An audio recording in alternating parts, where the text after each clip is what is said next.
Hey, what's up? So this week we are building upon last week's video where I answered the question, how long should you run a Facebook ads test for? Now we're going to focus on how much money should you spend to run a Facebook ads test. So let's dive into that right now. Hey, what's up? This is Alvaro Barrios and I'm a Facebook ads expert, and here we are today talking about how much money you should be spending in order to run a Facebook ads test. Now, in conjunction with the video that I made last week, which by the way, if you have not watched that, definitely watch that video right now because it correlates to what we'll be talking about today.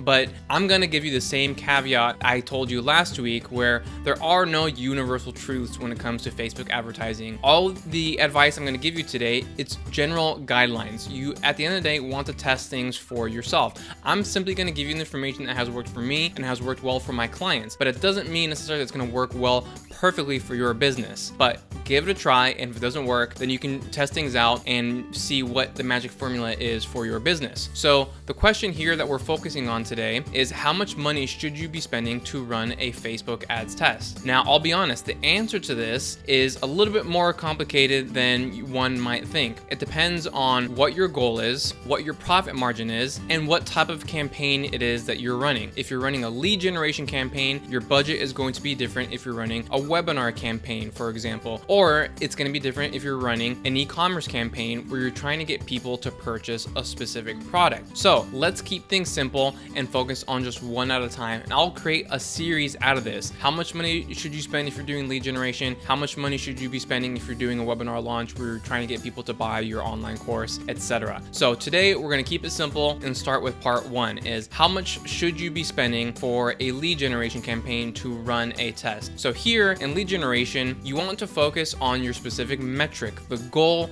that should be the core of your focus. And for a lead generation campaign, that's going to be your cost per lead. So your cost per lead is how much you are paying per actual conversion. Now, your conversion can be whatever you define it to be, whether it's someone downloading a checklist or downloading a free PDF or watching a quick video or anything like that. There's lots and lots of different conversions or different ways you can generate leads. But the difference is here, you want to know how much you want to be spending per lead. And the best way to know that is to find out how much a lead is worth to you. So for example, if you get 100 leads, how many of those leads eventually become paying customers? That way, when you get that answer, you can divide it by the number of leads it takes to get one sale, and you can figure out the value per lead. So let's use an example. Let's say you generate 100 leads, and then 10 of those leads end up becoming a paying customer.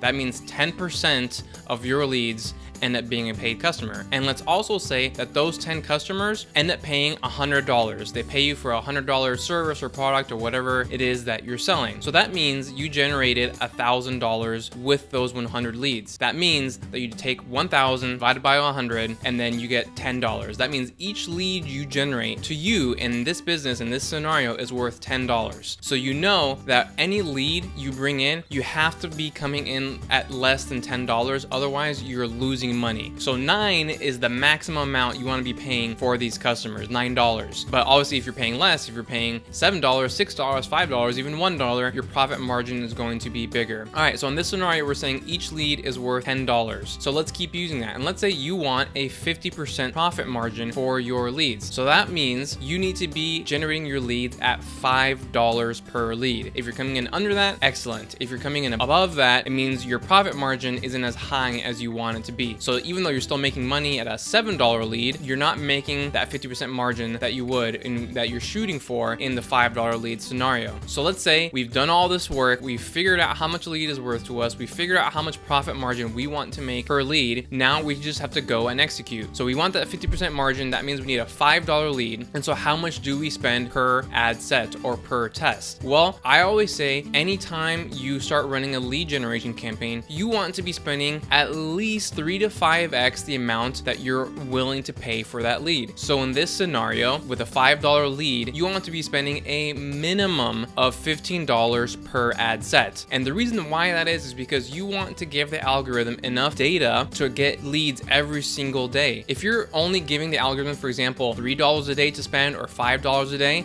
it's not even going to generate a lead every single day. And it's going to take a long time for it to figure out what what the best optimization is for you, what the best audience is, because it needs data in order to figure out your ideal customers. But if you're giving it $15 a day or 20 or 25, then you're giving it the opportunity to generate multiple conversions a day, which will help it learn faster and which will help it optimize more quickly and then start getting you that result. So like I said, perhaps in the first 72 hours in last week's video, you're getting $7 leads, but after 72 hours, assuming you're spending $15 to $25 a day, right, it might drop down to $5 or below and you'll be reaching your objective. So always be spending at least 3 to 5x of what your objective is, because you need to give the algorithm an opportunity to find those customers for you. Where if you just are being very frugal with your money and spending very little money, the algorithm will never have the opportunity to learn and figure out where your audience is on Facebook. So hopefully that makes sense to you. Let me know your thoughts in the comments, and also let me know what else you'd like for me to cover on this channel, because I want to make sure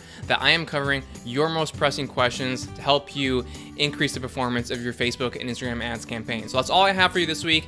Please hit the subscribe button and be sure to turn on the notifications. It helps this channel a lot. And I'll see you for the next week's video. See ya.